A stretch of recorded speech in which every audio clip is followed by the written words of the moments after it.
करीसी देवा ऐसे केव्हा करीसी देवा ऐसे केव्हा करीसी देवा ऐसे केव्हा करीसी देवा पिता यावी अनुभवा सकळ वैभव सांगावे सकळ वैभव सांगावे यावी अनुभवा सकळ वैभव आज कळवळ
ऐसे केव्हा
गीता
भागवत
ऐसे केव्हा करिसी देवा गीता यावी अनुभवा सकळ वैभव सांडावी गीता भागवत पहावी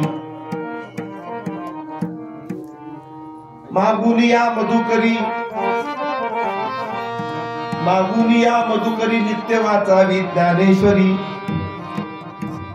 सकळ वैभव सांडावी गीता भागवत पहावी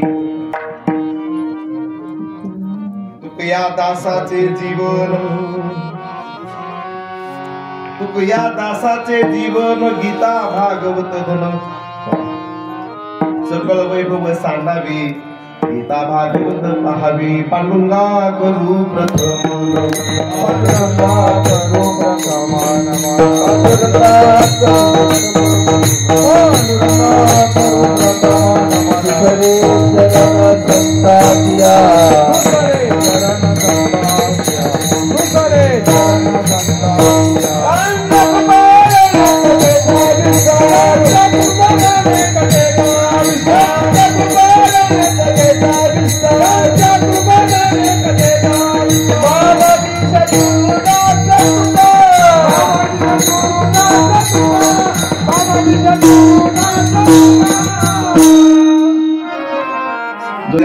अधिकरण तेचे बंधू श्री चरण श्री गुरूंचे ते नमस्कारुनी आता काय माझी वाणी मानेल संतासी रंजू चित्तासी अपुलिया माझी वाणी तुझे वर्णी गुणना ऐसे देई प्रेम काही कळा नमो सद्गुरु तुकया ज्ञान दीपा नमो सद्गुरु सच्चिदानंद रूपा नमो सद्गुरु भक्त कल्याण मूर्ती नमो सद्गुरु भास्करा पूर्ण कीर्ती श्री संताची ये माता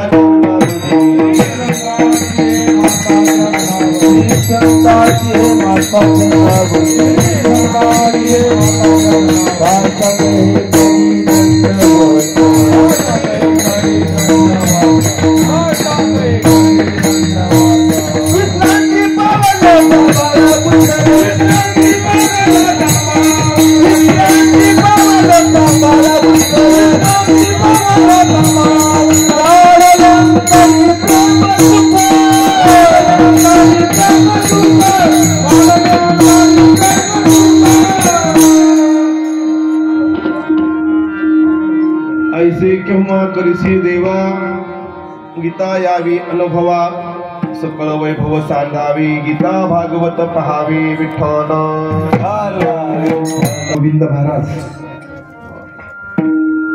महासमाधी सुवर्ण महोत्सवाच्या निमित्ताने पुण्यक्षेत्र श्री पांढरे या पवित्र क्षेत्रामध्ये महाराजांच्या सुवर्ण महोत्सवाचा औचित्य साधून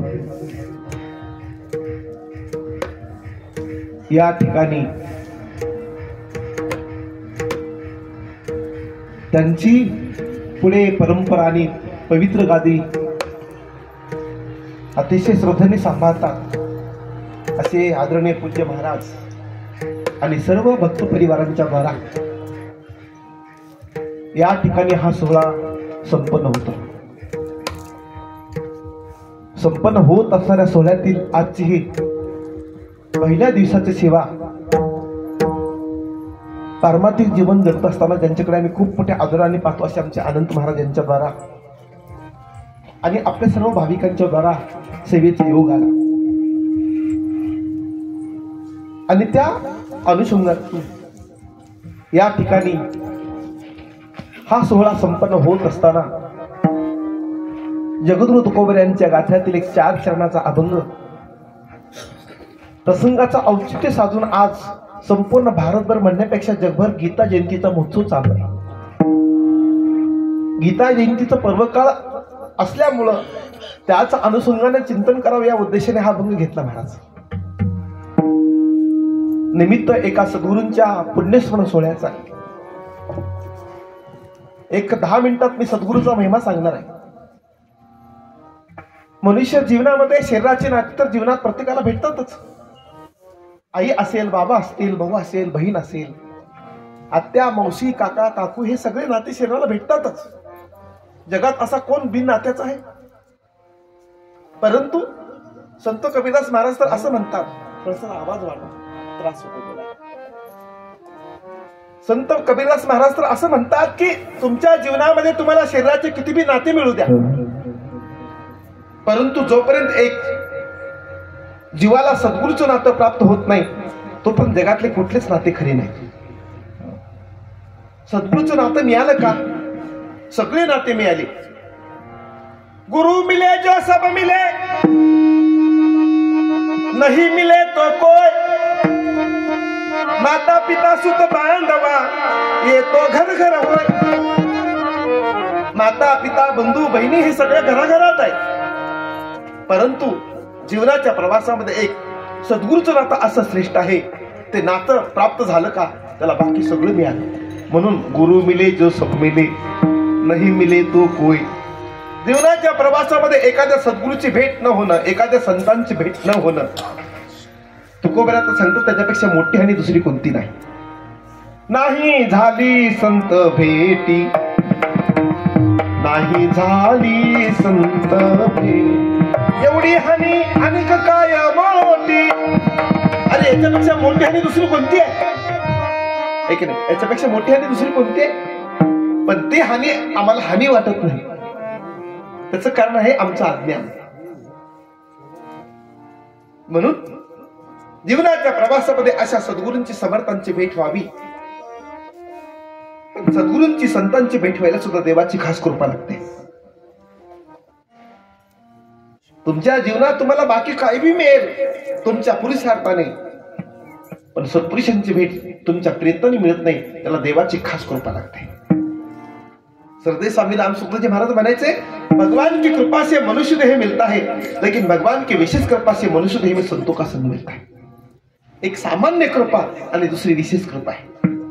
सामान्य कृपेने माणसाला एखाद्या वेळेला बाकीच्या गोष्टी मिळू शकतील, पण संतांची सद्गुरूंची भेट व्हायला सामान्य कृपा उपयोगाला येत नाही, त्याला देवाची विशेष कृपा लागते. आणि अशी देवाची कृपा झाली की जीवनामध्ये सद्गुरूंची भेट होते. सद्गुरूंच्या भेटीने जीवनात किती मोठी क्रांती होते, किती मोठी क्रांती होते. गुरु शब्दाचा अर्थ आहे गु नाम अंधार, रु नाम प्रकाश. अज्ञानरूपी अंधकार राखून ज्ञानाच्या प्रकाशाकडे ज्यांच्या कृपेने जीवनाची वाटचाल होती त्यांना गुरु म्हणतात. गु नाम गुणातीत, रु नाम रूपातीत अशी अवस्था ज्यांच्या कृपेने प्राप्त होते त्यांना गुरु म्हणतात.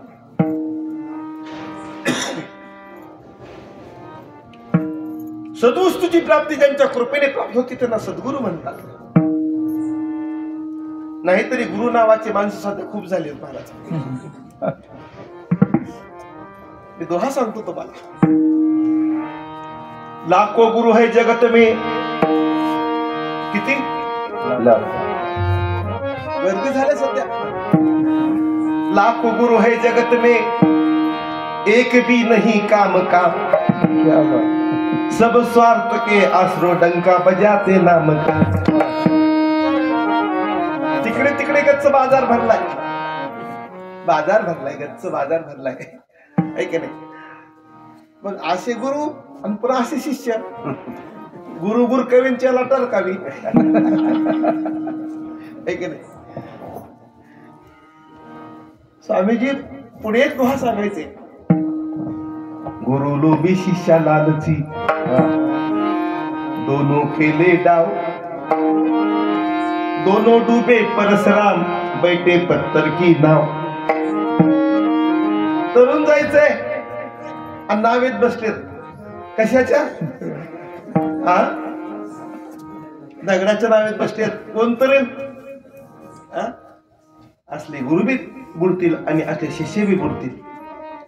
म्हणून परमार्थाच्या प्रवासामध्ये प्रवास करत असताना प्रवास करणाऱ्या प्रवाशांनी अशा गाडीत बसावं की ज्या गाडीचा चालक सावध आहे. स्वामीजी म्हणायचे, प्रवास करत असताना प्रवाशांनी अशा गाडीत बसावं की ज्या गाडीचं चालक सावध आहे. आणि ज्या गाडीचा चालक बेसावध आहे त्या गाडीत बसलो आणि प्रवास करलो तर काय होईल? बोला की. अपघात. साधा झाला तर बरं आहे की नाही? मोठा झाला तर मग काय तिथल्या तिथं जागीच मरावं लागतंय. का बरं लागतंय? गाडीचा चालक योग्य बघितला नाही. सावध असणाऱ्या चालकाच्या गाडीत बसलो आणि प्रवास करलो. एक दिवस धोका ठरलेला आहे. पण ज्या गाडीचा चालक सावध आहे त्या गाडीत बसून आपण प्रवास करतो. डोळे झाकून एक ना एक दिवस आमचा प्रवास मुक्कामाला पोहोचला आहे. आपल्या सर्वांचं फार मोठं भाग्य आहे. किंबहुना महाराष्ट्राचं भाग्य आहे की महाराष्ट्राला ज्ञानोबा तुकोबारासारखे संत मिळाले. पांढरी क्षेत्रातल्या सर्व परिसरांचं सुद्धा एक भाग्य आहे की केशव नारायण महाराजांसारखे एक महापुरुष आपल्याला प्राप्त झाले. त्यांच्या गाडीत बसलो. एक ना एक दिवस आपला प्रवास नक्कीच मुक्कामावर पोहोचणार आहे. कारण चालक योग्य आहे. म्हणून जीवनाच्या प्रवासामध्ये अशा योग्य महापुरुषांची भेट होणं हे देवाची कृपा आहे. आणि म्हणून ज्या क्षणाला असे महापुरुष भेटतात त्यावेळेला आपल्या भाग्याचा उदय प्राप्त होतो. आणि मग त्यांच्या आशीर्वादाने काय मिळते काय मिळते एक छोटस चिंतन सांगून सेवेला आरंभ करतो. विठ्ठल विठ्ठल.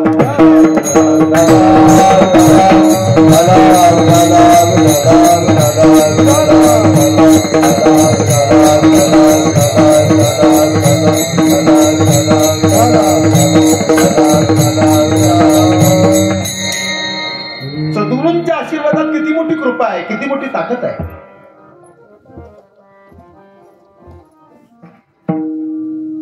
भगवान कृष्ण परमात्मा अवतराला आले, राम प्रभू अवतराला आले, पण ते सुद्धा आपल्या गुरुना शरण गेले. रामासी राम कळिता तरी कार्य घे वशिष्ठा. रामाला राम कळले असते तर मग त्याने वशिष्ठाला शरण जायची काय गरज आहे. पण तरी सुद्धा राम प्रभू कुणाला शरण जातात? वशिष्ठाला. भगवान कृष्ण परमात्मा अवतराला आले तेव्हा ते कुणाला शरण गेले? सांदीपानी ऋषींना शरण गेले. पूर्वीच्या काळामध्ये गुरुकुलाची पद्धती होती. विद्यार्थ्यांनी आपल्या आईबापाच्या घराचा त्याग करायचा आणि गुरुकुलामध्ये गुरुगृही प्रवेश करायचा. अतिशय निष्ठेने आणि श्रद्धेने सेवा करायची. परमार्थामध्ये तेत सेवा हा दारवंता. परमार्थामध्ये सेवा हा दारवंता दरवाजा आहे. परमार्थाच्या क्षेत्रामध्ये तुम्हाला प्रवेश करायचा ना, भगवंताचं दर्शन घ्यायचे ना, मग सेवेच्या दारातूनच प्रवेश करावा लागेल तर भगवंताचं दर्शन होईल. पण सध्या सेवाभाव राहिला नाही, सध्या फक्त मेवाभाव राहिलाय. सेवा करण्यापेक्षा माणसाला मेवा कसा मिळेल त्याची सध्या धडपड चालू आहे का नाही. आणि खऱ्या सेवेतून घडलेला विद्यार्थी महाराज असं माझं म्हणणं आहे तो कधीच वाया जाऊ शकत नाही. संतांची केलेली सेवा कधीच वाया जाऊ शकत नाही, कधीच. पूर्वीच्या काळामध्ये गुरुकुलाची पद्धत होती आणि विद्यार्थी गुरुगृही जायचे, गुरूंची सेवा करायचे. किती श्रद्धेने करायचे सेवा. तनु मनु जीवी चरणासी लागावी, अगर्वता करावी, दास्य सकळ. किती बारकावा दिला ज्ञानोबारांनी आपल्या. ऐका, नुसतं शरीराने नाही, नुसते मनानं नाही. तनु मनु जीवी चरणासी लागावे. पण हे सगळं करत असताना मी कुणीतरी आहे, सेवा करतोय हा भाव सुद्धा मनाला स्पर्श व्हायला न पाहिजे. आणि अगर्वता करावे, दास्य सकळ. अशा निगर्वीपणाने त्यांच्या चरणाचा आश्रय घेऊन सेवा जेव्हा घडते तेव्हा ती सेवा एक ना एक दिवस फलीभूत होते. आणि अशा निष्ठेने पहिली गुरुकुलाची परंपरा होती. भगवान कृष्ण परमात्मा त्यांचे गुरुजी संदीपानी ऋषी त्यांच्या गुरुकडे शिकायला होते. आणि शिकायला असताना अतिशय श्रद्धेने सेवा केली. त्यांच्यासोबत अनेक विद्यार्थी होते. विद्यार्थी सेवा करायचे निष्ठेने. त्यात संदीपानी ऋषी सुद्धा अतिशय श्रद्धेने सेवा करायचे. गुरुकुलाचा काळ शिक्षणाचा संपला. संदीपानी ऋषी परत गेले. ग्रस आश्रम स्वीकारला. पाहता पाहता काही वर्ष निघून जातात आणि शिकवणाऱ्या गुरूंचा आयुष्याचा काळ उत्तरार्धात करला. प्रकृती अतिशय अस्थिर झाली. उत्तरार्धात प्रवास आहे. अनेक विद्यार्थी आपल्या गुरुचा प्रवास उत्तरार्धात आहे. सूर्य अस्तमानाला कळलाय गुरुजींचा आणि त्यामुळे गुरुजींच्या भेटीला अनेक विद्यार्थी यायचे. आलेले विद्यार्थी श्रद्धेने यायचे. जन्मभर ज्या गुरुजींनी प्रेम केले त्याच श्रद्धेने विद्यार्थी यायचे, शिष्य यायचे. अतिशय नम्र व्हायचे, नमस्कार करायचे. आणि जात असताना गुरुजींनी आपल्याकडे असलेली वस्तू प्रसादाच्या रूपाने देऊन टाकायची. आलेल्या प्रत्येक विद्यार्थ्याला आपल्या जवळ ती वस्तू देऊन टाकली. आणि सगळ्यांच्या शेवटी संदीपानी ऋषी आले.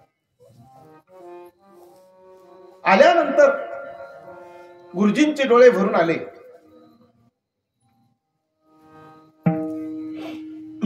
जवळ बसवलं. संदीपानी तू किती उशीर केलास राजा यायला? गुरुजी म्हणतात शिष्याला, जन्मभर तू माझ्या निष्ठेने सेवा केलास. आतापर्यंत तुझे सगळे गुरुबंधू मला भेटण्यासाठी आले.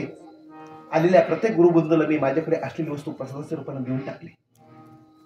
पण सगळ्यांची शेवटी तू आलास. इकडे तिकडे बघतो तेव्हा एक वस्तू जवळ शिल्लक नाही. गुरुजीचे डोळे पाणावले. ज्यांनी जन्मभर माझी निष्ठेने सेवा केली पण त्याला देण्यासाठी तर माझ्याकडे प्रसादाच्या रूपाने एक वस्तू शिल्लक नाही. डोळे डबडबले आणि डबडबलेल्या डोळ्यांनी परत संदीपानी ऋषींना आपल्या जवळ बसवला, आसनाजवळ बसवला आणि माथ्यावर हात फिरवला. सांगितलं, जन्मभर तू माझी निष्ठेने सेवा केलास पण तुला देण्यासाठी माझ्याकडे वस्तू शिल्लक नाही. नसू दे, मी तुला आशीर्वाद देतो. डोक्यावरती हात ठेवला आणि आशीर्वाद दिला, जा त्रिलोक का नाथ आपका शिष्य बनकर आएगा. गुरुजीने आशीर्वाद काय दिला? त्रिलोकी का नाथ आपका शिष्य बनकर आएगा. गुरुजीने आशीर्वाद दिला आणि सज्जन हो, त्या आशीर्वादाचा परिणाम भगवान कृष्ण परमात्मा अवताराला आल्यानंतर गुरु म्हणून कोणाला शरण जातात? संदीपानी ऋषींना.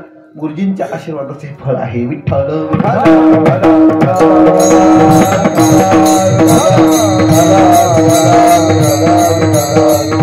Hare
अधिकारी होऊ शकतो, त्याच्या जीवनात ज्ञानाची दिव्यता प्राप्त होऊ शकते, ज्ञानाची क्रांती घडू शकते, अन्यथा कठीण आहे.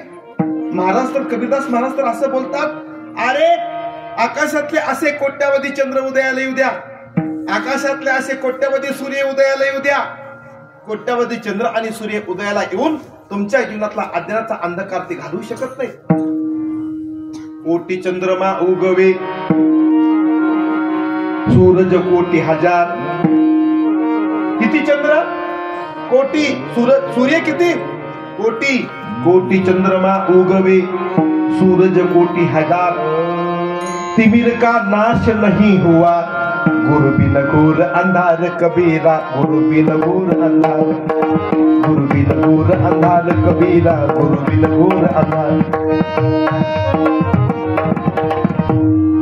तिमिर का नाश नहीं हुआ गुरु बिन घोर अंधार. गुरु वाचून तुमचं जीवन अज्ञानरूपी अंधकारामध्ये संपून जाईल.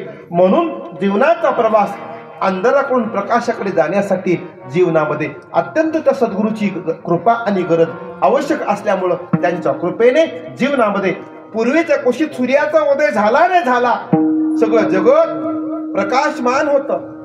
सहस्त्र दीपे दीप कैसी प्रकाशली प्रभा, कैसी प्रकाशली प्रभा. उजळल्या दस दिशा, उजळल्या दस दिशा, गगनाची शोभा. गगनाला शोभा केव्हा? सूर्याचा उदय झाला की गगनाला शोभा आहे आणि जगातला अंधकार नष्ट होऊन दाही दिशा प्रकाशमान होतात. पूर्वीच्या कुशीत सूर्याचा उदय झाला की जगातला अंधकार नष्ट होतो, तसं जीवनामध्ये सद्गुरूंचा उदय झाला की अज्ञानाचा नाश होतो.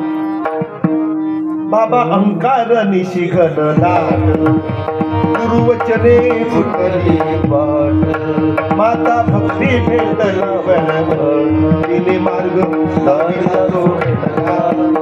हरी रामा गोविंद वासुदेवा, हरी रामा गोविंद वासुदेवा. बाबा अहंकार निशिघन दाट, गुरुवचने फुटली पहाट. म्हणून सद्गुरूंच्या कृपेने जीवनामध्ये ज्ञानाचा उदय प्राप्त होतो आणि मग ज्ञानाच्या अशा या दिव्यतेला ज्यांच्या कृपेने आपलं जीवन प्राप्त झालं, महाराज त्यांच्या ऋणातून कसं उत्तीर्ण होता येईल? काय द्यावे त्यासी ठेवी तो हा पायी जीवन.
त्यांची कृतज्ञता व्यक्त करतात.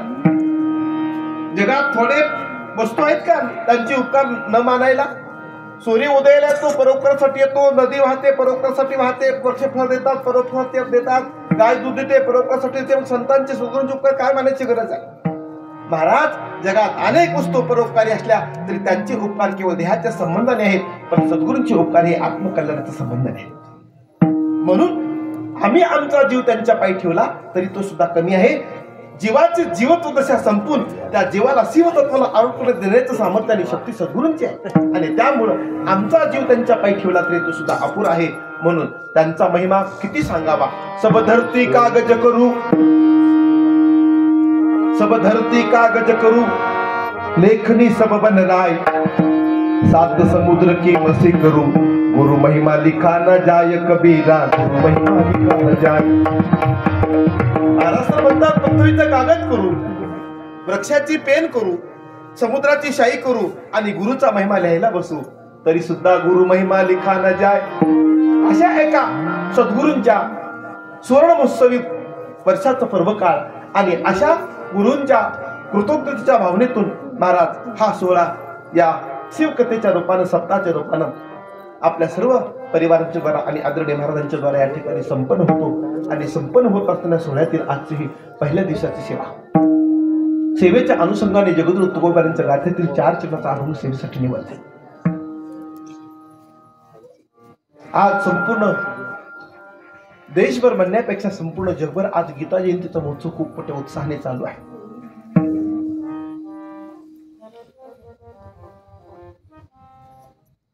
गीतेचं नातं आमचं काय? एका मोठ्या महात्म्याच्या मुखाचं वाक्य आहे महाराज, गीता से क्या नाता है, गीता हमारी माता है. गीता कोण आहे? माता. आमची माता आहे, आमची माय आहे. ती गीता भगवंताच्या मुखातून बाहेर पडली आहे आणि तो दिवस आजचा आहे. कुरुक्षेत्रावरती कौरव पांडवांचं युद्ध चालू आहे.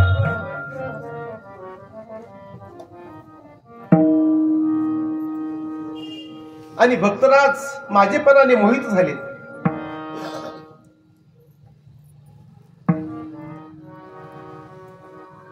खरं म्हणजे जीवाला आतापर्यंत जे संकट सोसावे का लागले? तुका म्हणे आलो शोषित संकटे, मी माझे मुकटे आहे देवा. जीवाला आतापर्यंत जे दुःख भोगावं लागलं, संकट भोगावे लागले, ते कशामुळे भोगावे लागले? मी माझे उकटे आहे देवा. मी आणि माझं करण्यात जीवाचं सगळं आयुष्य निघून जाते. शरीराला मी मानावं आणि शरीराच्या संबंधित नात्याला माझं म्हणावं, असं मी माझे करता करता माझे मी करिता गेले. माझे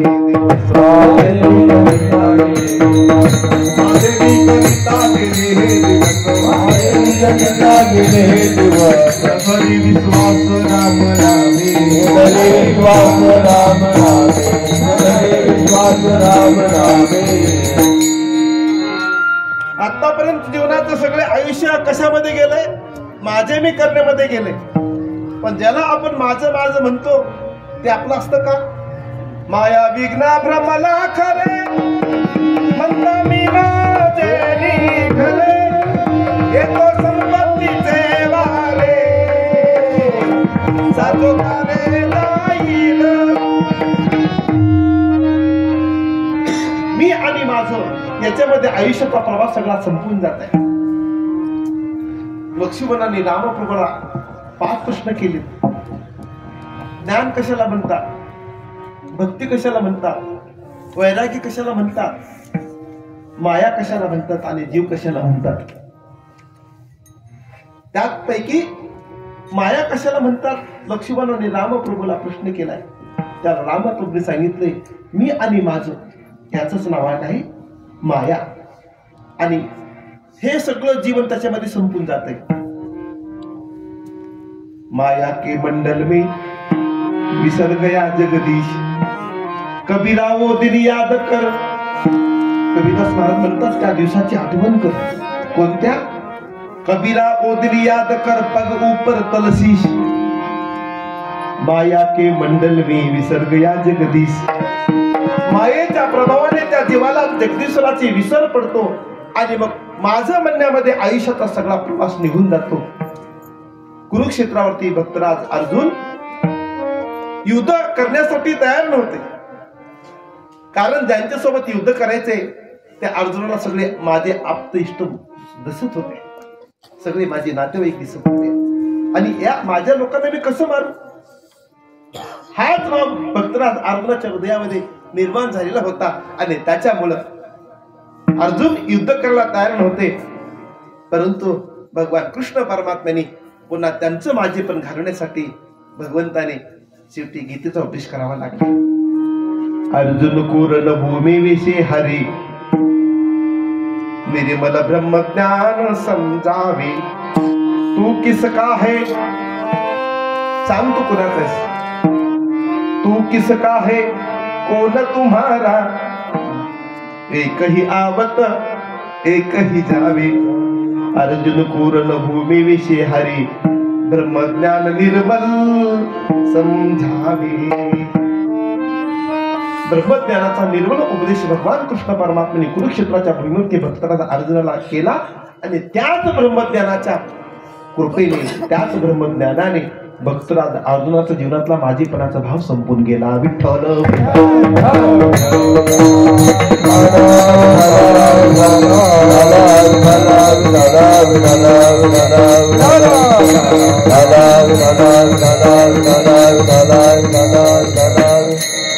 जशी अवस्था आरंभीच्या काळामध्ये भक्तराज अर्जुनाची होती तीच भूमिक महाराज प्रत्येक जीवाची आणि प्रत्येक जीव माझेपणामध्ये गुंतून गेला.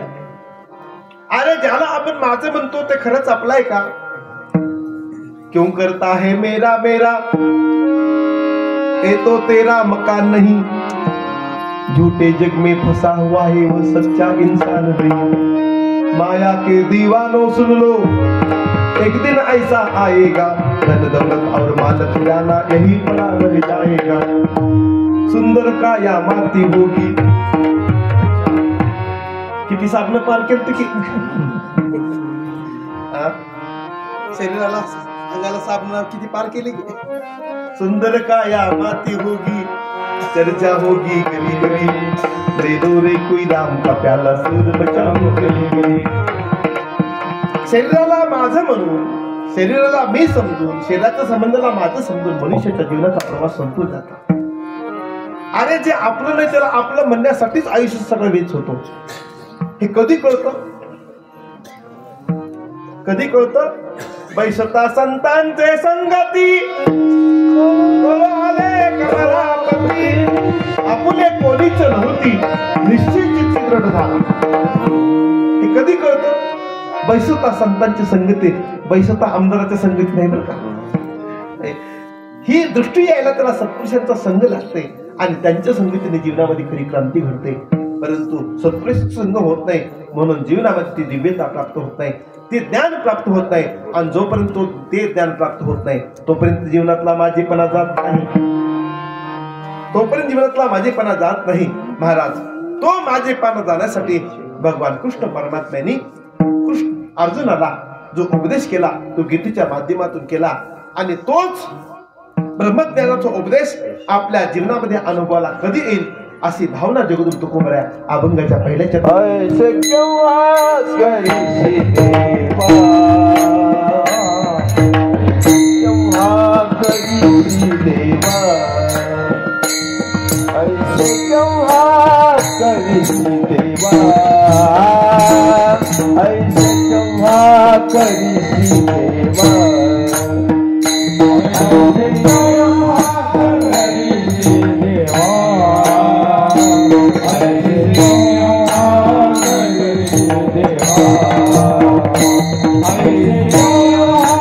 करीसी देवा,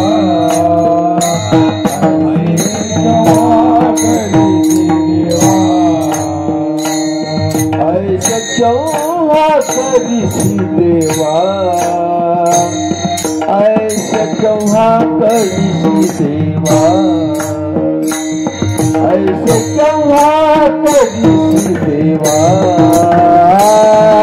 ऐसे केव्हा करीसी देवा, ऐसे केव्हा करीसी देवा,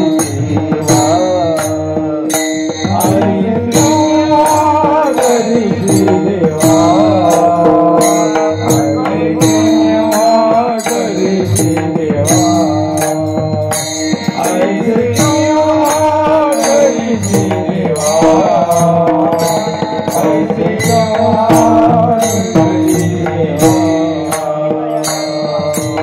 तयारी अनुभव, तयारी अनुभव,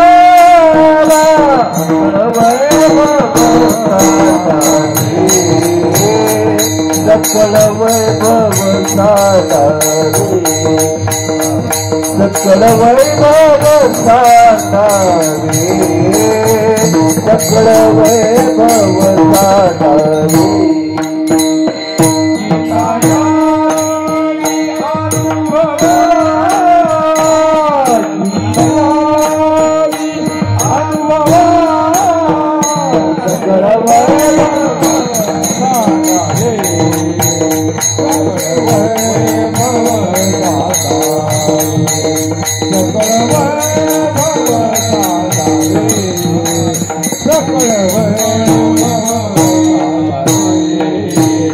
ऐसे केव्हा करीती देवा, ऐसे केव्हा करीती देवा, ऐसे केव्हा करीती देवा, ऐसे केव्हा करीती देवा, ऐसे केव्हा करीती देवा, ऐसे केव्हा करीती देवा, ऐसे केव्हा करीती देवा, ऐसे केव्हा करीती देवा.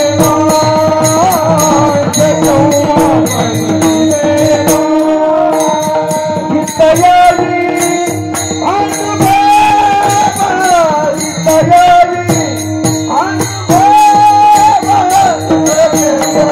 सातारे सकल वैभव सातारे, गीतयाली अनुभव, गीतयाली अनुभव, सकल वैभव सातारे, सकल वैभव सातारे.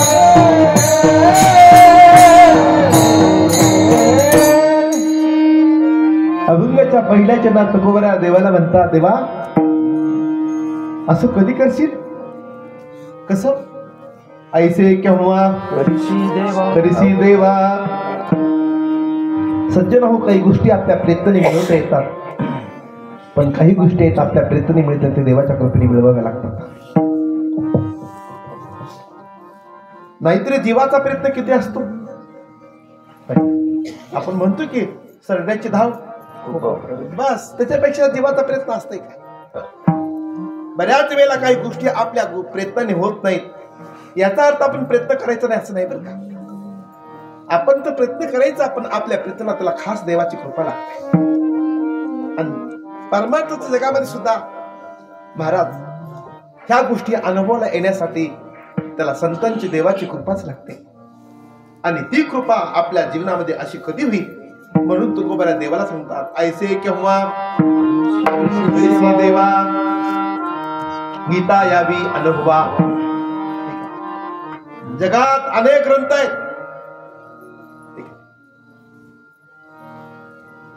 हिंदूचा धर्मग्रंथ म्हणून कोणत्या ग्रंथाकडे पाहतात? इस्लाम कुरानकडे पाहतात, ख्रिश्चन बायबलकडे पाहतात, है की नाही? आणि हिंदू गीतेकडे पाहतात.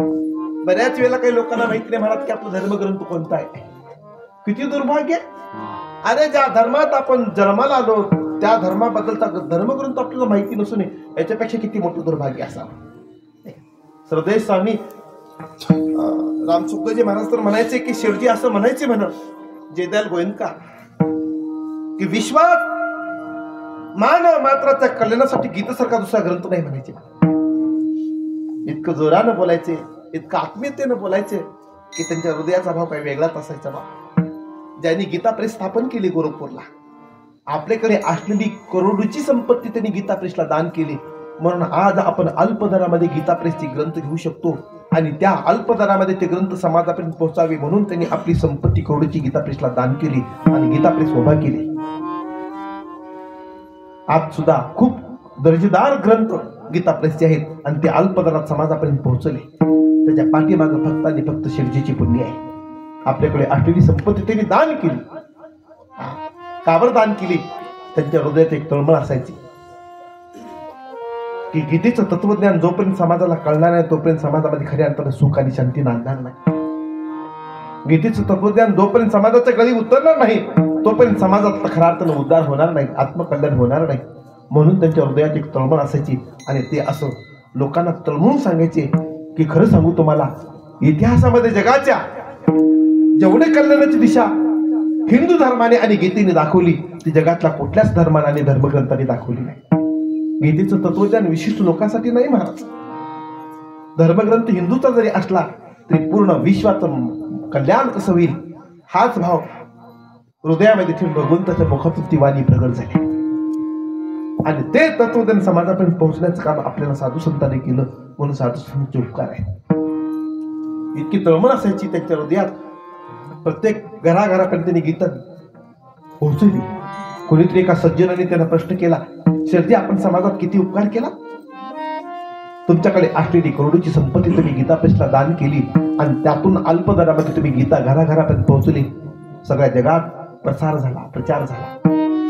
त्यावेळेला शेठजीने निमूटपणानं आणि नम्रपणाने उत्तर दिला. हे उत्तर खूप महत्वाचं आहे, लक्ष देऊ नका. शेठजी म्हणतात, माझ्याकडे दिलेली संपत्ती माझी नाही, देवाची आहे. नाहीतर हे सगळं कुणाचं आहे?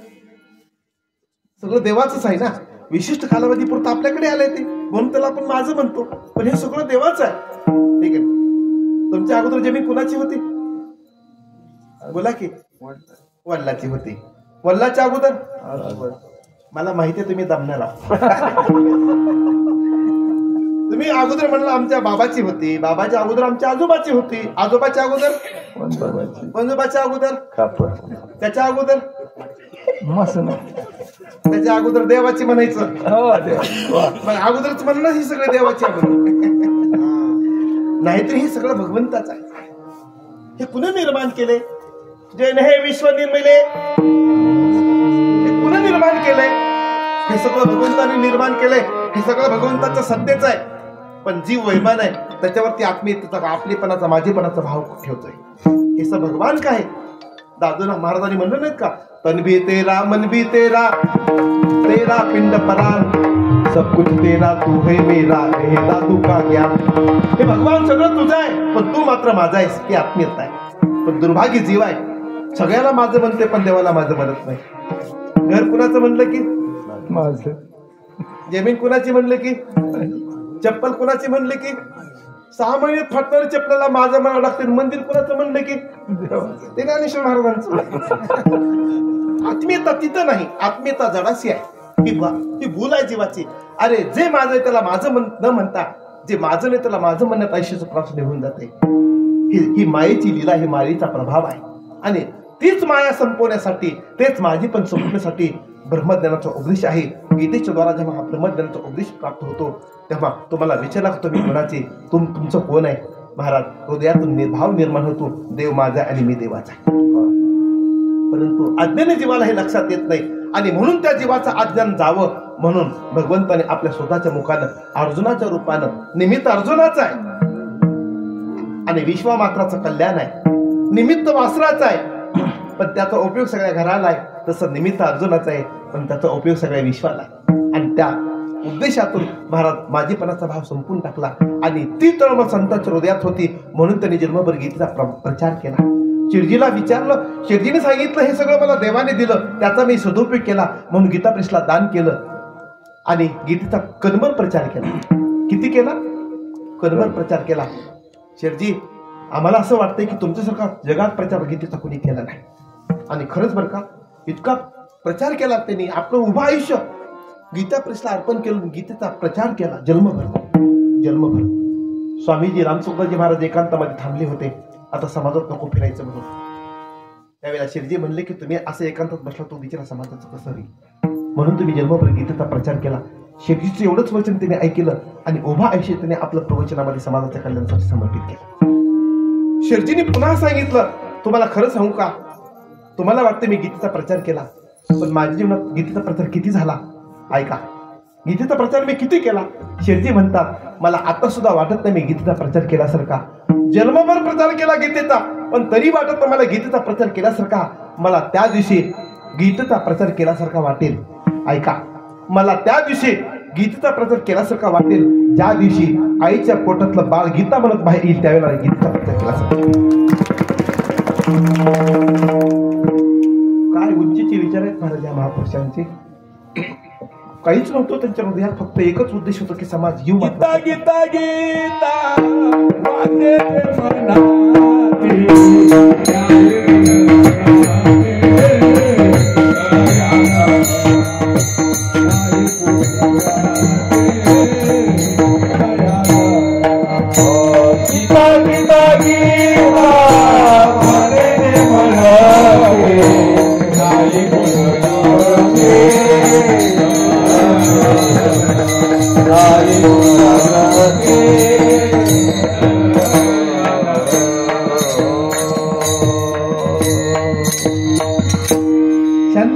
एकच महाराजांचा अभंग आहे, गीता गीता गीता वाचेचे म्हणती, येत नाही आम्हाला गीता पाठ महाराज. बरंच महाराज खरंच गीता पाठ आणखीन बऱ्याच लोकांना माहिती नाही गीता काय आहे.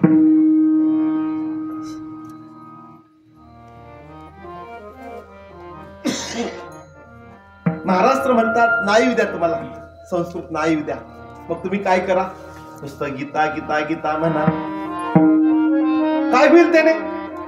नाही पुनरावृत्ती तयादरा, त्या जीवाला पुनरावृत्ती नाही, जन्म मरणाचं पुन्हा दुःख नाही. म्हणून तुम्ही काय करा, गीता म्हणा.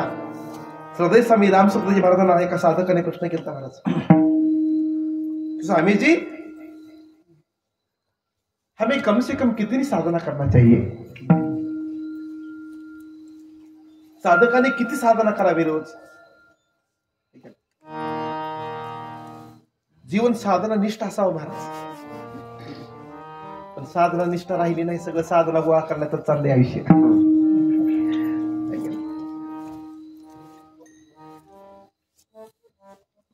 एका फार मोठ्या महात्म्यांच्या मुखातलं वाक्य आहे बाबा. ते असं म्हणतात की साधूचा जन्म हा माईच्या पोटातून होत नाही. साधूचा जन्म हा माईच्या पोटातून होत नाही, साधूचा जन्म हा साधनेच्या पोटातून होतो.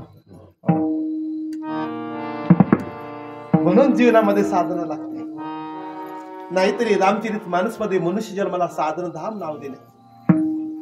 बडा भाग नर तनु पावा,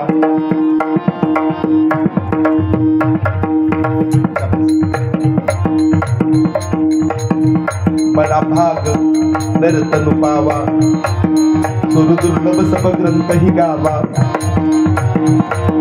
साधन धाम मोक्ष कर द्वारा, पायी न कही परलोक सवारा. जय सिया राम, जय जय सिया राम, जय सिया राम, जय सिया राम, जय सिया राम, जय सिया राम, जय सिया राम, जय सिया राम.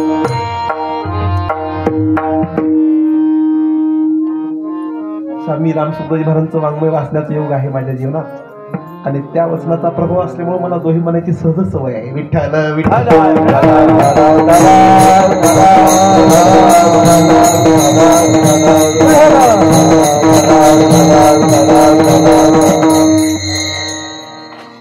तुळशीदास बाबा त्या दोह्यात असं म्हणतात की साधन धाम मोक्ष कर द्वारा, बडा भाग नरतनु पावा. खूप भाग्याने दुर्लभ नरता लाभला, ज्या देहाचा महिमा साधू संतांनी सद्ग्रंथांनी लिहिला गायला. जो देह मिळवून स्वर्गातील देवदीक लालाय ते त्यांना नाही मिळणारा देह आपल्याला मिळाला. कशासाठी मिळाला? साधन धाम मोक्ष कर द्वारा. हा देह मिळाला तो साधनेसाठी मिळाला, म्हणून याला साधन धाम म्हणायचं. आणि इथं आल्यानंतर ती साधना व्हावीच लागते. आपण सगळे पूज्य आणि श्रेष्ठ मंडळींच्या सहवासात राहणारी माणसं. साधनेच्या बाबतीमध्ये आम्ही काय सांगू, पण जीवन साधननिष्ठ असावं, साधना व्हावीच लागते महाराज, नाही का नाही. हृदय स्वामी रामसुखजी महाराज तर असं म्हणायचे की वय वर्षे 15 ते वय वर्षे 40 हा 25 वर्षाचा काळ साधनेसाठी अतिशय अनुकूल असतो. कारण तो शरीराचा तो काळ आहे ना, सर्व अंगाने पोखताय, इंद्रिय सक्षम आहेत, डोळ्याला चांगलं दिसतंय, कानाला चांगलं ऐकू येतंय, मुखाला चांगलं बोलता येतंय, पायानं चांगलं चालता येतंय. तो काळ अतिशय तारुण्यातला पक्व दशेच आहे. आणि त्यामुळं वय वर्षे 15 ते वय वर्षे 40 याला साधन 25 म्हणा. 25 वर्षाचा काळ हा साधनेसाठी आहे, त्याला काय म्हणा, साधन 25 म्हणा. आणि तो काळ जर साधनेत नाही गेला तर त्याला साधन 25 नाही, त्याला गधा 25 म्हणा. काय म्हणा त्याला? गाढवातून त्याच्यात काय बदल आहे? सुकर कुकर उंट कर बड पशु आणि मेचार, तुलसी हरके भगत विना ओढी नरनार. अरे ते जीवन पशुतुल्य जीवन आहे. आणि तेच म्हणावं लागेल की तो कोबऱ्यात सांगतात, नाही तरीही न पशु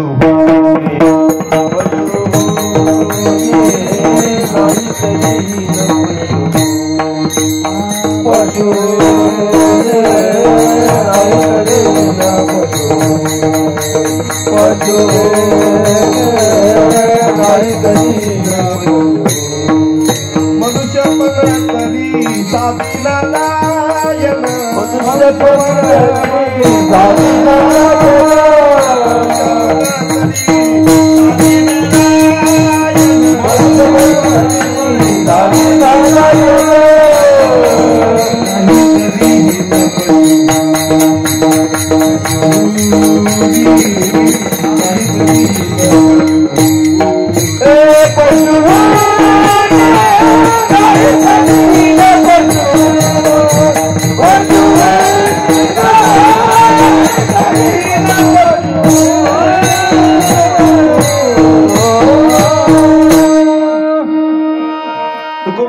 पशुपेक्षा सुद्धा शूद्र दृष्टी खालच्या दर्जाचं मानतात. महाराज तर म्हणायचे माणसाची तुलना पशुशी करणं म्हणजे पशूंचा अपमान म्हणायचे. माणसाची तुलना पशुशी करणं म्हणजे कोणाचा अपमान? पशुचा अपमान. कसं? अरे पशु योनीतला जीव आपल्या कर्माचा भोग संपून पशु योनीकडून मनुष्य योनीकडे वाटचाल करतो. पशु योनीतला जीव आपल्या कर्माचा भोग संपून पशु योनीकडून माणूस योनीकडे वाटचाल करतो आणि माणूस मात्र मनुष्य योनी मिळून वाईट कर्म करून पशु योनीकडे वाटचाल करतो. सांगा कुणाचं जीवन श्रेष्ठ आहे? कुणाचं जीवन श्रेष्ठ आहे? म्हणून भगवंताच्या कृपेने आपल्याला मनुष्य देह मिळाला. आपल्या जीवनात साधना घडावी लागते. विषय चालला होता की साधकाने विचारलं, स्वामीजी हमें कम से कम कितनी साधना करनी चाहिए? त्याला स्वामीजीने उत्तर दिलं, कम से कम. प्रश्न कसा केला? आम्ही किती साधना करावी? स्वामीजी बोले, कम से कम इतनी साधना करो मनुष्य योनीशी नीचे मत गिरो. महाराज कमीत कमी आपण घसरण तरी होऊ नये. प्रगती नाही झाली तरी चालते, पण कमीत कमी अधोगती तरी होऊ नये. आणि मग ती साधना अधोगती होऊ नये म्हणून काय करावं? स्वामीजी म्हणायची, काहीच करू नका, रोज गीतेचा एक पाठ घेत जा म्हणायचे. रोज गीता पाठ घेत जा. स्वामीजी म्हणायचे, जो मनुष्य नित्यनेमाने गीतेचा पाठ करतो त्याला पुनर्जन्म नाही. आता प्रमाण दिलं त्यांनी, गीता गीता गीता वाचे जे म्हणता, नाही त्या नरा पुनरावृत्ती, त्या नराला पुन्हा जन्म नाही. किती वेळा दुःख भोगायचे, पण माणसाला त्याचं दुःख वाटतच नाही. का बरं वाटत नाही? ज्ञानोबरांनी ओवी लिहिलंय. आता काही गोष्टी माझ्या वाणीतून शोभत नाही तर माझा अधिकार कमी करत, पण तुम्ही याला ओवी सांगतो मी. ऐसिया ऐसिया अवकाळा घे पेशेलाचा कंटाळा, ते लाज पै निर्मळा निसर्गा गोड. जन्म मरणाची लाज कोणाला वाटते?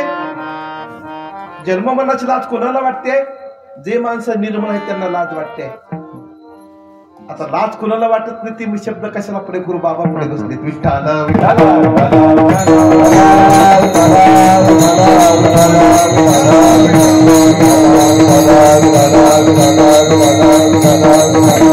एवढं मोठं तत्वज्ञान आपल्या भाग्याने लाभलेलं असताना महाराज आपण त्या चिंतनापासून दूर का जावं? म्हणून तुकोबरा देवाला म्हणतात, ऐसे केव्हा करीशी देवा गीता यावी अनुभवा.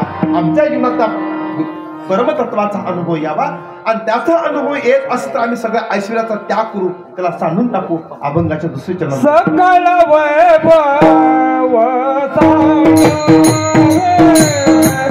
सकल सकल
मग तो अनुभव येण्यासाठी आम्ही सकळ वैभव सांडावी, सगळ्या भोग ऐश्वर्याचा आम्ही त्याग करू, पण आम्हाला त्या तत्वाचा अनुभव यावा, कारण हे आमचं खरं शाश्वत धन आहे. गीता भागवत धन. माझे गुरुजी दंडवटी महाराज नेहमी म्हणायचे, महाराज मला अरे दीड दमनीचा संसार घेऊन कशाला बसलाच म्हणायचे. आपल्या वारकऱ्याचं खरं धन म्हणजे गीता भागवत आहे म्हणायचे.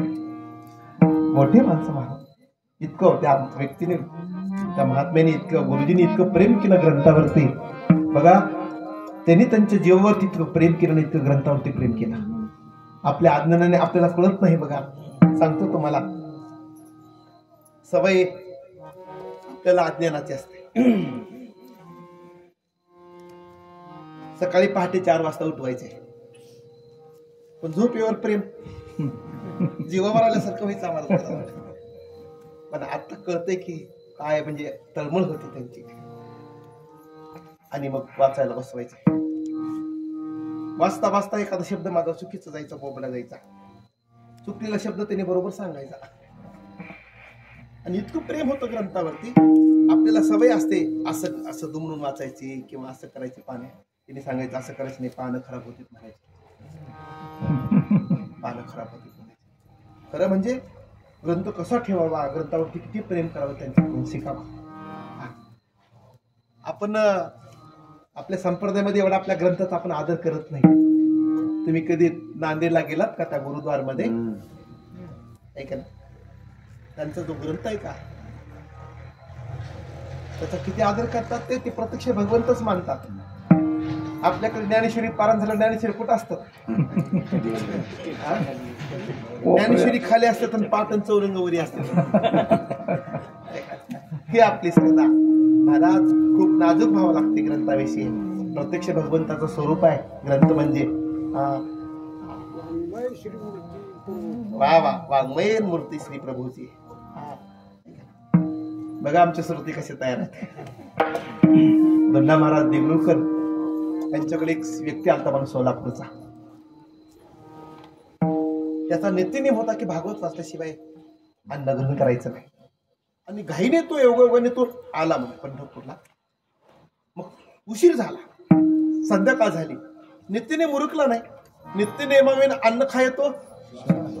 आता कशाचा नित्यनेमन? गुराढोरासारखं माणसं सकाळपासून चरायला असते तर माणसं. असं आपल्या जीवनात नेम असावा महाराज, नेम असावा. त्याचा नेम होता भागवत वाचल्याशिवाय मला हे करायचं नाही. नेमकं तो ग्रंथ घरी राहिला आणि मग तो दुंडा महाराजाकडे गेला. घडलेला प्रसंग आहे महाराजा. त्यांनी तो भागवत घेतलं आणि ज्या ठिकाणी मुक्काम आहे त्या ठिकाणी त्यांनी ते ग्रंथ आणले. त्याने तो नित्यनेम केला आणि प्रसाद घेऊन झोपी गेला. झोपी गेल्यानंतर दुंडा महाराजांना स्वप्न पडले. समोर भगवंत दिसायलेत आणि भगवंतावरती काहीतरी ओझा दिलेला आहे. महाराज उठून जागे झाले. स्वप्न आहे काहीतरी वाटलं असं म्हणून पुन्हा अजून झोपले. पुन्हा स्वप्नामध्ये भगवान कृष्ण परमात्मा आणि त्यांच्या डोक्यावरती काहीतरी ओझं दिले. काय असावं, काय असावं. आणि मग लक्षात आले आपण भागवत दिलं होतं वाचायला. ते ज्या ठिकाणी मुक्कामाला थांबले तिथे गेले आणि त्यांना उठविलं. तेव्हा त्या भागवतावरती व्यासपीठ ठेवलेलं होतं. ते ओझं कृष्ण परमात्म्याला सांगायचं इतिहास असा की प्रत्यक्ष ते भगवंताचं रूप आहे, वाङ्मयी मूर्ती आहे. आणि त्याच्यामुळं गीता भागवत आपला प्राण आहे. गीता भागवत करीती श्रवण अखंड चिंतन विठोबाचे, विठोबाचे अखंड चिंतन विठोबाचे,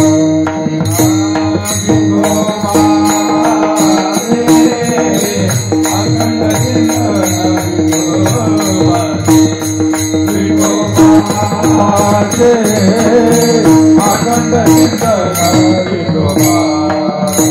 गीता भागवत करीती श्रवण, गीता भागवत करीती श्रवण, गीता भागवत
गर्दीची गरजच नाही हो.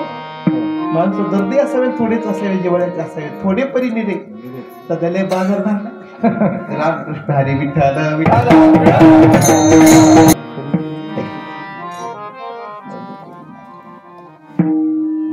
जगावं कसं गीता शिकवते आणि मरावं कसं भागवत शिकवते. म्हणून दोन्ही ग्रंथाची गरज आहे. तुकोबऱ्या म्हणतात बाकी सगळं वैभव सांगावं, हे आपलं खरं वैभव आहे, हे आपलं खरं धन आहे. ठीक आहे. गीतेचा महिमा सांगताना स्वामी विवेकानंद असं म्हणतात, जेव्हा जागतिक तत्वज्ञान पहिली जागतिक तत्वज्ञान परिषद शिकागोला भरली तेव्हा हिंदू धर्माचं प्रतिनिधित्व करण्यासाठी स्वामी विवेकानंद गेले. जगातले अनेक धर्मपंडित तिथे उपस्थित होते. स्वामी विवेकानंद त्यांनी बाह्य अंगाने पाहिलं, आहे का नाही, त्यांचा तो पोशाख, त्यांचं ते सादर आणीमान, आणि म्हणून त्यांना गौणत्व दिलं.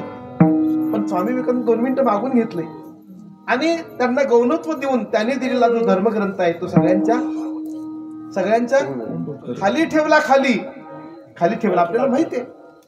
पण त्यावेळेला स्वामी विवेकानंद म्हणतात, द्वेषापोटी तुम्ही आमचा धर्मग्रंथ सगळ्या ग्रंथाचा खाली ठेवला असला, ती सगळ्या ग्रंथाचा पाया म्हणजे माझी भगवद्गीता आहे. अर्थात जगात अनेक ग्रंथ आहेत, पण जी दिशा गीतेने जगताला दाखवली ती जगात कुठल्याच ग्रंथाने दाखवली नाही. आणि तो अनुभव येण्यासाठी आम्ही सगळ्या ऐश्वर्याचा भोगाचा त्याग करू. सकळ वैभव सांडावी, गीता भागवत पाहावी महाराज, हे आम्ही पाहू. पण सर्वसामान्य माणसाला सुद्धा गीतेचं तत्वज्ञान कळणार नाही. म्हणून भगवान महाविष्णूंनी ज्ञानोबऱ्यांचा अवतार घेतला आणि तो अवतार घेऊन ज्ञानोबऱ्यांनी ज्ञानेश्वरी रूपाने ते तत्वज्ञान कळावं म्हणून ज्ञानेश्वरी लिहिली. महाराज, आम्हाला उदरनिर्वाहासाठी मधुकरी मागून जरी खाण्याची वेळ आली तरी आम्ही नित्य ज्ञानेश्वरीचं वाचन करावं, असं तुकोबऱ्या अभंगाच्या 3ऱ्या चरणात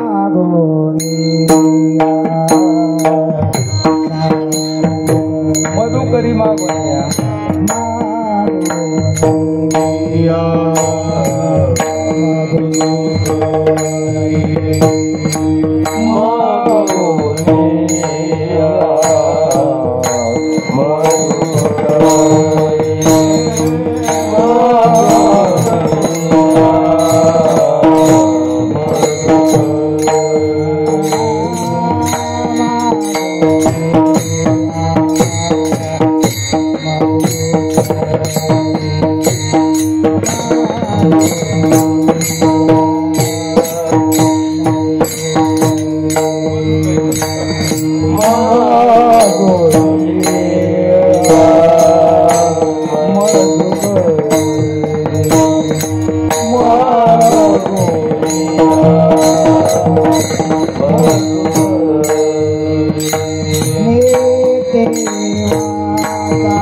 Oh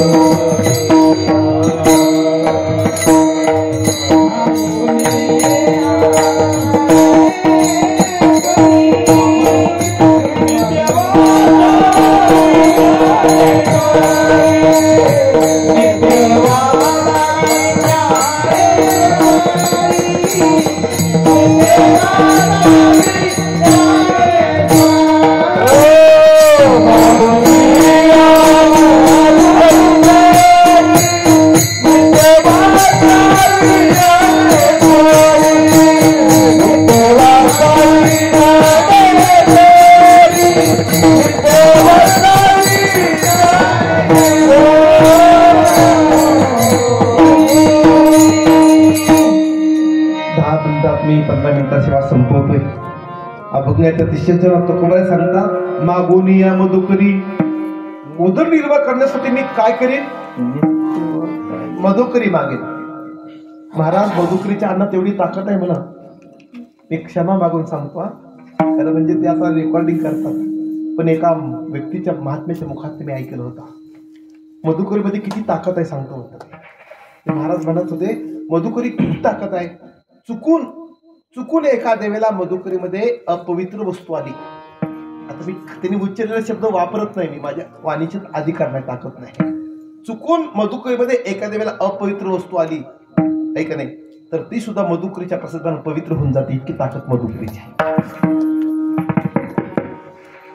संदीपांना हासेगावकर जेव्हा आळंदीला होते तेव्हा त्यांच्या बाबांनी मेस लावली नाही. आता पाटील मेस लावायची नाही, मधुकरीचं अन्न खायचं. का बरं? मधुकरीच्या अन्नानं जीवन निराभिमानी बनतंय. एक प्रसादाची ताकद आहे ती. तुकोबऱ्या म्हणतात, देवा ते अनुभव, ते चिंतन घडण्यासाठी मी मधुकरी मागन. ठीक आहे, मागून या मधुकरी आणि नित्य वाचावी ज्ञानेश्वरी. माझे गुरुजी बनायचे, ज्याला परमार्थ करायचं त्याने बी ज्ञानेश्वरी वाचावी, आणि ज्याला प्रपंच करायचं त्याने बी ज्ञानेश्वरी वाचावी. का बरं? अरे ज्ञानेश्वरीच्या दृष्टांताने व्यवहार सुधारतो. ज्ञानेश्वरीच्या दृष्टांताने व्यवहार सुधारतो आणि ज्ञानेश्वरीच्या सिद्धांताने परमार्थ कळतो म्हणायचे. म्हणून ज्याला व्यवहार करायचा आणि परमार्थ करायचा दोघांनी बी ज्ञानेश्वरी वाचावी. विनोबा भावे देवाकडे जायची म्हणा, आणि विनोबा भावे देवाला म्हणायची म्हण, देवा मला पुन्हा मनुष्य जन्म दे. कुठे दे? अमेरिकेत तिकडे कुठे नाही बरं का. देवा मला पुन्हा मनुष्य जन्म दे, आणि तो महाराष्ट्रातच दे. एका दिवशी त्यांना कोणीतरी विचारलं, विनोबा भावे तुम्ही देवाकडे जाताना हीच प्रार्थना मागता, का बरं मागता देवाला मनुष्य जन्म, तुला महाराष्ट्रातच का मागता? विनोबा भावे म्हणतात, मी देवाकडे ही प्रार्थना करतो, मला पुन्हा मनुष्य जन्म मिळावा आणि तो महाराष्ट्रात मिळावा. का मिळावा? मला पुन्हा मनुष्य जन्म महाराष्ट्रात मिळावा, मला पुन्हा ज्ञानेश्वरी वाचायला मिळावी, म्हणून मी महाराष्ट्रात जन्म मागतो. किती निष्ठा, किती भाव. भारतानं स्वामींच्या मुखातलं वाक्य आहे. होळचे जे आपले स्वामीजी आहेत ना, त्यांच्या मुखातलं आहे. स्वामीजी तर असं म्हणतात, जगातले पृथ्वीवरचे जेवढे ग्रंथ आहेत, पृथ्वीवरती जेवढे ग्रंथ आहेत ते एका तराजूच्या पारड्यात ठेवा एका, आणि दुसऱ्या पारड्यामध्ये गाथा ज्ञानेश्वरी ठेवा, तरी सुद्धा गाथा ज्ञानेश्वरीचं पारडं वजनदार असेल. हे आपल्या ज्ञानेश्वरीचं वैभव आहे. आणि महाराज ती ज्ञानेश्वरी आपल्याला वाचायला मिळावी. वैकुंठासी पूज्य मामासाहेब म्हणायचे म्हणत, दांडेकर मामा म्हणायचे म्हणत, की ज्या वयात ज्ञानोबाने ज्ञानेश्वरी सांगितली, कमीत त्या वयात आपल्या हातात ज्ञानेश्वरी यावी लागते. ज्ञानोबाने किती वयाच्या वर्षी सांगितली ज्ञानेश्वरी? 16व्या वर्षी. कमीत त्या वर्षी आपल्या हातात काय व्हावी? ज्ञानेश्वरी यावी. पण दुर्भाग्य आहे, माणसं 80 वर्षाचं झालं तरी ज्ञानेश्वरी हातात येत नाही. गोलीबाबाचं वाक्य आहे की जो मनुष्य गाथा ज्ञानेश्वरी भागवत न वाचता मेला असेल, त्याला माणूस मेलं म्हणू नका, त्याला पशु मेला असं म्हणा. अरे महाराष्ट्रात जन्माला आलो, वारकरी म्हणून घेतो, आपला ज्ञानेश्वरीचा गाथेचा नेतृत्व झालाच पाहिजे. विठ्ठल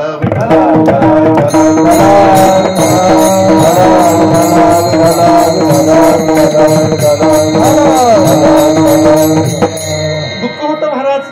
माणसं तासन तास पेपर वाचत बसतात. मला खूप आठवण येते मोठ्या लोकांची. स्वामीजीला प्रश्न केला, साधकाने वृत्तपत्र वाचावं का वाचू नये? साधकाने वर्तमानपत्र वाचावं का वाचू नये असा प्रश्न केला स्वामीजीला. स्वामीजी बोले, नहीं वाचना चाहिए. क्यों? अरे भीतर में पहले एक कडा कुचरा भरा है, नया क्यों डालते हो? पहिलेच घाल ना, भरलेली आहे गच्चन, तुला ती वाचून कुठं भरायची? अजून काय आहे त्याच्यामध्ये? भाई वर्तमानपत्रात काय आहे? सगळा नाशिच आहे. स्वैराचार, भ्रष्टाचार, अत्याचार, अनाचार, आता कोणता कोणता आचार ती नाही सांगत. विठाल विठाल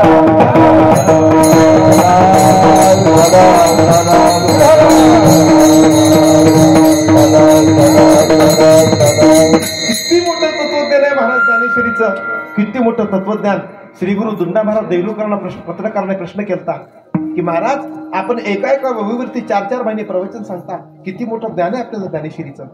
निमूटपणाने नम्रपणाने दुंडा महाराजांनी उत्तर दिलं. तुम्हाला खरं सांगू का, एक ओवीवरती आम्ही 4-4 महिने प्रवचन करत असलो तरी मला ज्ञानेश्वरी किती कळली सांगतो तुम्हाला. एका ओवीवरती 4 महिने प्रवचन आणि ज्ञानेश्वरी किती कळली सांगतो तुम्हाला. महाराज म्हणतात समुद्रात पाणी किती असते? 1000 लिटर, लाख लिटर, कोटी लिटर. अरे समुद्राच्या पाण्याचा अंत नाही. त्या समुद्राचं पाणी सुईच्या टाकावर किती बसतंय तितकी बी मला ज्ञानेश्वरी कळली का नाही की. ही दुंडा महाराजांची वाक्य आहेत आणि त्या दुंडा महाराजांनी जन्मभर ज्ञानेश्वरीची सेवा केली. एक दिवस असं झालं, हे दिवस हिवाळ्याचे असावे, शारीरिक स्वास्थ्य ठीक नसावं आणि दुंडा महाराज सकाळी 6 वाजताच व्यासपीठावरती ज्ञानेश्वरी सांगायला बसले. एका कर्मठ माणसाने त्यांना प्रश्न केला, महाराज आपण आज तुम्ही स्नान केलं नाही आणि अशोच प्रसंगामध्ये तुम्ही उठलात आणि लगेच ज्ञानेश्वरीच्या व्यासपीठात ज्ञानेश्वरी सांगायला स्नान संध्या तुम्ही कुठलंच कर्म केलं नाही. दुंडा महाराजांनी गोड उत्तर दिले. कर्मठ माणूस होता विचारणारा, तुम्ही स्नान केलं, त्यांची प्रकृती स्वास्थ्य ठीक नव्हतं त्या दिवशी, दिवस थोडस थंडीचे ताप वगैरे का आला असेल, हे की नाही. पण माणसाला नेमकं चूक पकडायची सवय असते मला, हे की नाही. पूर्वीच्या काळामध्ये गुरुजी एक पांढऱ्या कागदावरती का टिकला टाकायचे आणि तुम्हाला काय दिसतंय, तुम्हाला काय दिसतंय, विद्यार्थी म्हणायचे मला काळा टिकला दिसते म्हणायचे, पण एवढा मोठा पांढरा कागद का दिसत नाही. माणसाला दोष दृष्टीने पाहायची सवय आहे. माणसाने नेहमी सदोष दृष्टीने पाहत जावा, चांगुलपणाचा गुण घेत जावा, हे की नाही. गुण घाईवरती असावे पण माणसाला दोष पाहायची सवय. कर्मठ मनुष्य त्याने विचारलं, आज कुठलीच स्नान संध्या न करता तुम्ही ज्ञानेश्वरीच्या व्यासपीठावरती बसला. त्याला दुंडा महाराजांनी सांगितलं, तुला खरं सांगू का, आईच्या दुधावरती निर्भर असणारं बाळ, फक्त आईच्या दुधावरती निर्भर असणारं बाळ आईचं स्तनपान करण्यासाठी त्याला स्नान करावं लागते का? माता भगिनी बोला, नाही ना. अरे उठलं की ते आईला स्तनपान करू शकते. बाळाला विधीची गरज नाही, बाळाला स्नानाची गरज नाही, बाळाला विधीची गरज नाही. बाळ झोपेतून उठलं की ते आईचं स्तनपान करू शकते. तसं ज्ञानेश्वरी माझी आई आहे, मग स्नान केलं काय आणि नाही केलं काय. इतकी मोठी माणसं ज्ञानेश्वरीला आपली माय समजून ज्या कुटुंबाने खूप मोठी सेवा केली. महाराज ज्ञान तुकोबाऱ्या तेच म्हणतात, देवा ती सेवा माझ्या जीवनामध्ये घडावी. मागून या मधुकरी नित्य वाचावी ज्ञानेश्वरी. किती मोठं तत्वज्ञान महाराज, किती मोठं तत्वज्ञान आहे. ते तत्वज्ञान सांगता येत नाही. फक्त तुम्ही काय करा, भाव धरून या ज्ञानेश्वरी. कृपा करी हरी दयावरी. देवाची कृपा होईल, तुमचं जीवन सहजपणानं त्या स्थितीला त्या अवस्थेला प्राप्त होईल. म्हणून महाराज म्हणतात, देवा मी तुझा दास आहे आणि या दासाचं जीवन म्हणजे गीता भागवत आहे. अभंगाचं श्लोक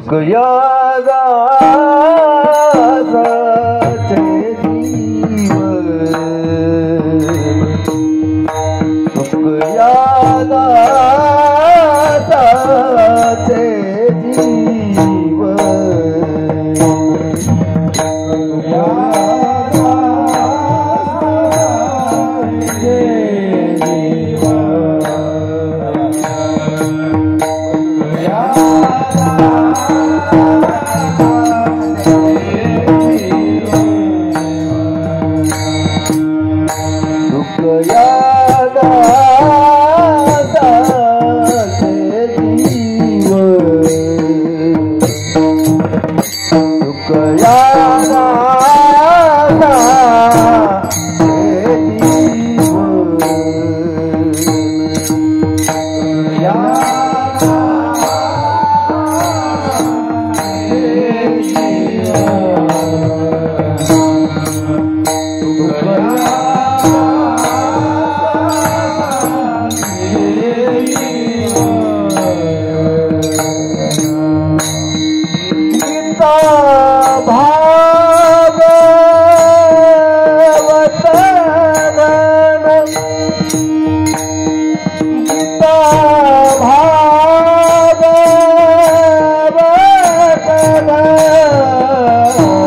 पाणी हे माशाचं जीवन आहे. कोणीतरी एका नास्तिक माणसाने प्रश्न केला, आम्ही सकाळी सकाळ घेतला हातात की संध्याकाळी तो सकाळ नदीमध्ये जमा करतो? सकाळी सकाळ घेता का नाही? तुम्ही घेतला, तुम्ही वारकरी आहोत. लोकांना विचारा, चहा पीत पीत माणसं पेपर वाचतात, पेपर वाचून फक्त चहा पितात, पेपर वाचून झोपून जेवतात. एका नास्तिक माणसाने प्रश्न केला, सकाळी आमच्या हातात सकाळ आला की तो सकाळ संध्याकाळी नदीमध्ये जमा होतो, पण आम्ही 10 वर्षापासून 20 वर्षापासून 25 वर्षापासून 50 वर्षापासून बघतो, जेव्हा बघत तेव्हा तुमच्या हातात तीच ज्ञानेश्वरी का बदलले? तीच गाथा, तीच भागवत आणि तीच रामायण. तरी सुद्धा तुम्हाला त्याचा कंटाळा येत नाही का? बरोबर आहे की त्याचं म्हणणं, त्याच्या त्या दृष्टीने त्याने बोललाय, त्याने सांगितलंय, अहो आमच्या हातात सकाळी सकाळ आला की संध्याकाळी नदीमध्ये जमा होतो, तुमच्या गातात तेच शब्द, तेच अभंग का बदलित अभंग? तेच ओव्या आहेत, तेच अभंग आहे, तेच गातात, ज्ञानेश्वरी भागवत रामायण तेच आहे. तुम्हाला त्याचा कंटाळा नाही का? वारकऱ्यांनी लय गोड उत्तर दिलं. त्यांनी सांगितलं, आम्हाला गाथा ज्ञानेश्वरीचा, भागवताचा, रामायणाचा त्या दिवशी कंटाळा येईल. कोणत्या दिवशी? वारकरी म्हणते की आम्हाला गाथा ज्ञानेश्वरीचा, भागवताचा, रामायणाचा आम्हाला त्या दिवशी कंटाळा येईल, ज्या दिवशी पाण्यात त्या माशाला पाण्याचा कंटाळा येईल. पाणी हे माशाचं जीवन आहे, जसं गीता भागवत हे वारकऱ्याचं जीवन आहे, ज्ञानेश्वरी गाथा हे वारकऱ्याचं जीवन आहे. म्हणून दास तुक या दासाचे जीवन, गीता भागवत धन सकल वैभव सांडावे, गीता भागवत पाहावे, तुकाराम तुकाराम तुकाराम तुकाराम तुकाराम तुकाराम.